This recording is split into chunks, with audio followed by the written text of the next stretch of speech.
एक गरीब लड़का था, बहुत गरीब, लेकिन संतों का सत्संग करता था। खूब सत्संग उसने किया, मजदूरी करता था और सत्संग करता था। इतना सत्संग किया, इतना सत्संग किया उसने कि उसे भीतर से ज्ञान होने लगा, आत्मबोध होने लगा। एक दिन की बात है, वो रेलवे स्टेशन पहुंचा मजदूरी हेतु, तो एक सेठ जी उतरे और ये बहुत सारा सामान था उनके पास। तो ये दौड़ कर गया और इसने कहा कि मैं आपका सामान उठाता हूं। लेकिन इस गरीब लड़के ने एक शपथ ले ली थी। वो शपथ ये थी कि मैं उसी का सामान उठाऊंगा जो मुझे सत्संग देगा, अथवा यदि वो सत्संग नहीं देगा तो मैं उसे सत्संग दूंगा, तभी मैं सामान उठाऊंगा, ये मेरी प्रतिज्ञा है। अब वो हड़बड़ी में भूल गया। सामान उठाने का तय भी हो गया, मजदूरी तय हो गई। अब वो ले चला सामान। आधे रास्ते में उसको याद आया, अरे मेरी तो प्रतिज्ञा है। तो उसने रुक कर सेठ जी से कहा कि सेठ जी, आप सत्संग करते हैं? सेठ जी ने कहा, मैं सत्संग वत्संग नहीं जानता। तो उसने सारा सामान धर दिया, जो कंधे पे लटकाया था सब नीचे रख दिया। कहा, यदि आप सत्संग नहीं करते तो मैं आपको सत्संग दूंगा, वरना मैं ये सामान लेकर एक कदम भी आगे नहीं जाऊंगा। अब उन्होंने कहा, तू बीच मार्ग में ये कौन सा बखेड़ा खड़ा कर दिया तूने?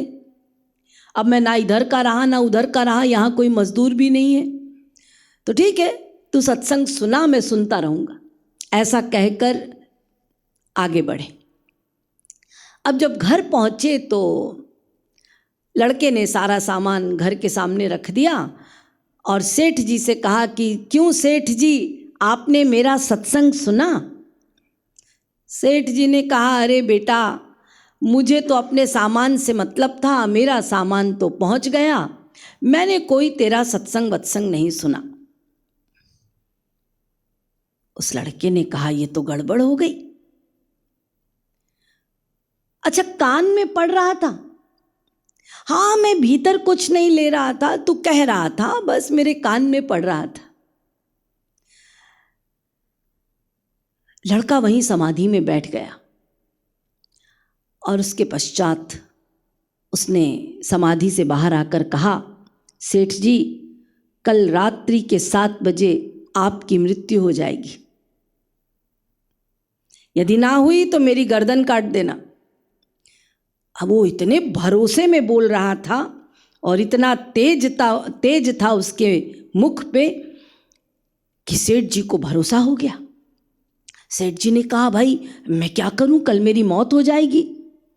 उसने कहा, भाई मौत को तो मैं भी नहीं टाल सकता, मृत्यु तो आनी है, मतलब आनी है, मृत्यु लोक में आए हैं तो यमराज तो आएंगे, आपको लेकर के भी जाएंगे। लेकिन यमराज पूछते हैं हर एक से कि पहले पाप भोगोगे, पाप का दंड भोगोगे, या पुण्य का फल भोगोगे? तो आपसे भी पूछेंगे कि तुम पहले पाप का दंड भोगोगे या पुण्य का फल भोगोगे? तो आप एक काम करना कि यमराज से कह देना कि पाप का दंड भोगने में मुझे कोई डर वर नहीं लगता, लेकिन मैं पहले चाहता हूं कि पुण्य का फल जो होता है वो मैं भोगना नहीं चाहता, देखना चाहता हूं। पुण्य का फल देखना चाहता हूं। चलो, ऐसी घटना हुई। दूसरे दिन ठीक 7 बजे सेठ जी मर गए। अब यमराज आया। यमराज ने पूछा, पाप का दंड पहले भोगना चाहते हो या पुण्य का फल पहले भोगना चाहते हो? क्या इच्छा है तुम्हारी?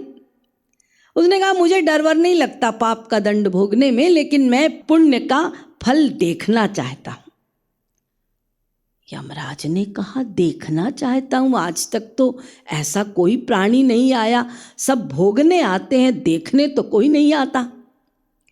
लो जी, यमराज जी उसे लेकर गए चित्रगुप्त के पास, जो हमारा लेखा जोखा रखते हैं।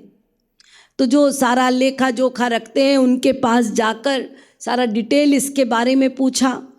तो उसने कहा हाँ, एक लड़का, उसने सत्संग दिया था, इन्होंने सत्संग किया था, ऐसी सारा वृतांत सुना दिया।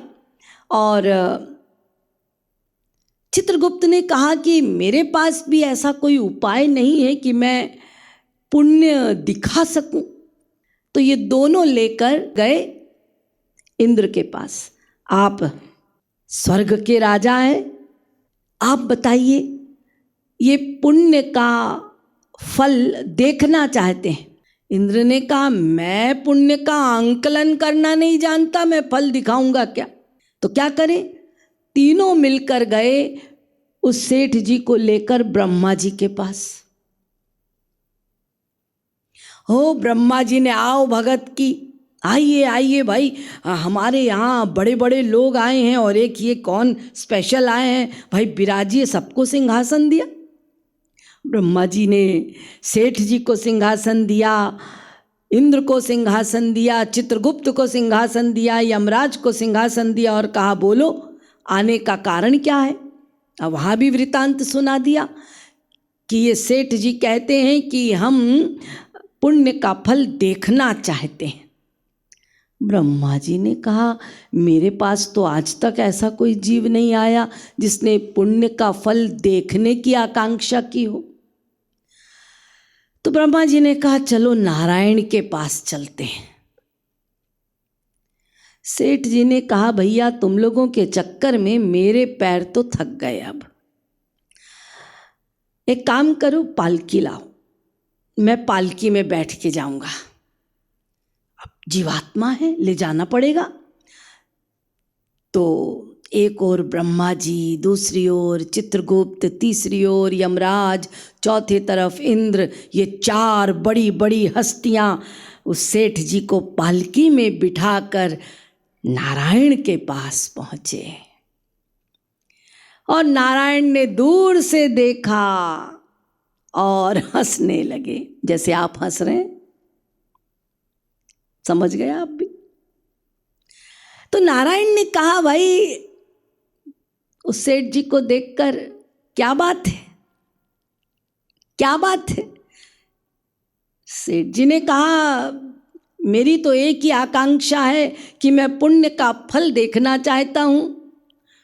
तो नारायण ने कहा देख ही तो रहे हो,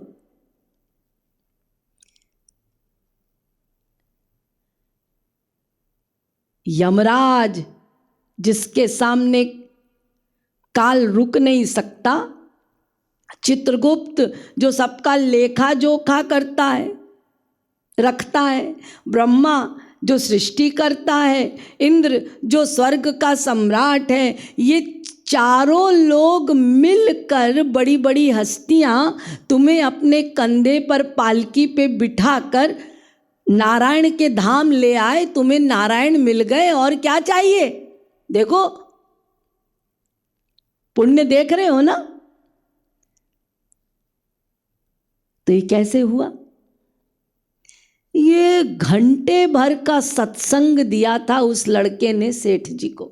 सेठ जी ने अच्छे से सत्संग लिया भी नहीं था, लेकिन देखिए ऐसे ऐसा कमाल हो जाता है।